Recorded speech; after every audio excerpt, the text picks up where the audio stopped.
No matter what role you play at GPC, we always think of you as one of us, a member of the Department of Public Safety, because you're out there, on campus, in the mix, and you share with us the responsibility of being alert and vigilant and assisting your colleagues as well as GPC students and visitors. And if you want to join public safety in a formal way, there's a very good opportunity to do that. Become a GPC building coordinator.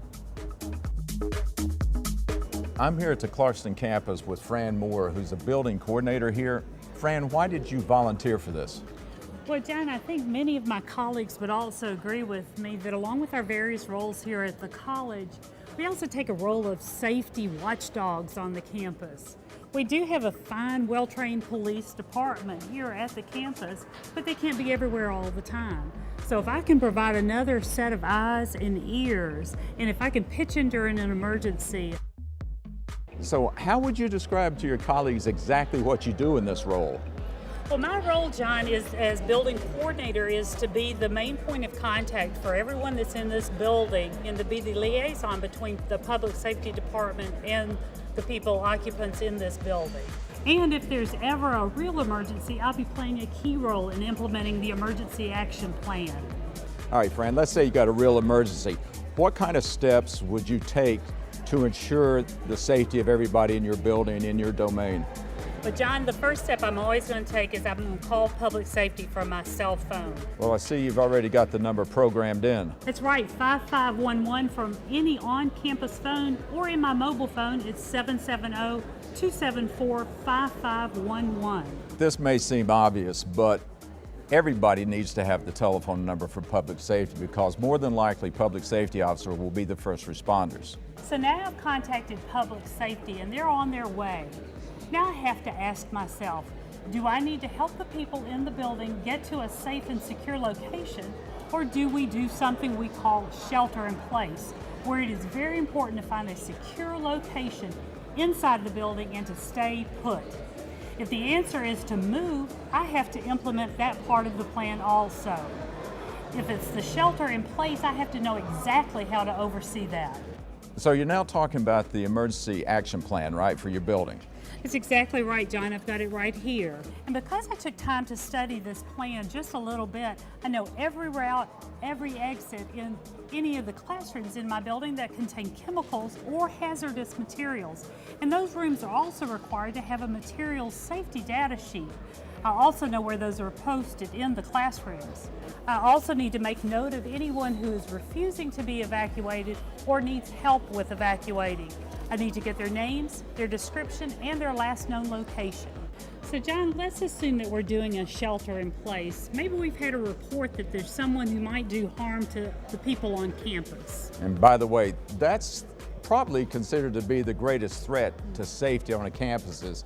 Even though it's rare, we spend a lot of time training and practicing for it. We've had training about what kind of people might fall into that category. So what we do in that situation is we retreat to a classroom or an office, we lock the doors and the windows, and then we call public safety.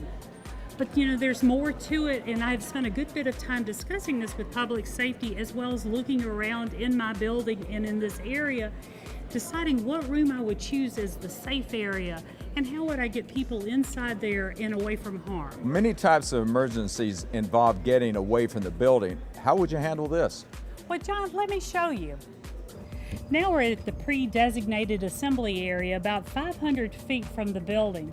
Now once we get here, my duty is to keep a record of the employees who are here with me and to be a liaison with public safety. So your role is continuing even out here in this circumstance? Absolutely. Okay. Well, I've noticed you put on your, I guess that's your monitor vest, and I guess that's just simply so people recognize who you are, and equipment, safety equipment. You're exactly right, John. I'm wearing the protective vest. I also have a clipboard with my checklist, a flashlight, and a whistle in my backpack to keep it all organized and close by when I'm going about my duties in the building. And you've been trained by public safety, right?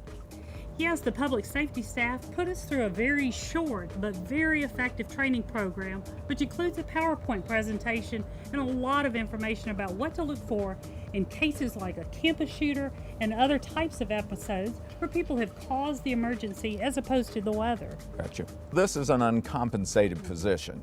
It's volunteer.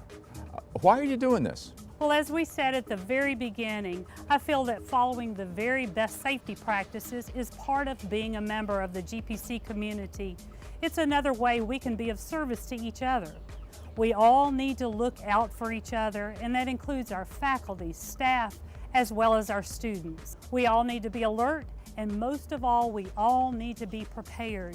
The first thing that tends to happen in any sort of emergency is chaos. The building coordinators are responsible for trying to maintain order and calm during a crisis and for working with public safety to bring about a safe end to any kind of emergency situation. So if you are interested in becoming a building coordinator, you can contact the Public Safety Department at the non-emergency number on your screen and volunteer. If you want to learn more about the program, visit our website, seen here, and take a look at the video that we've prepared on the duties of a building coordinator, including information about how to recognize someone who may be a threat to others and how to respond appropriately to such a threat. And here's something else you can do to help.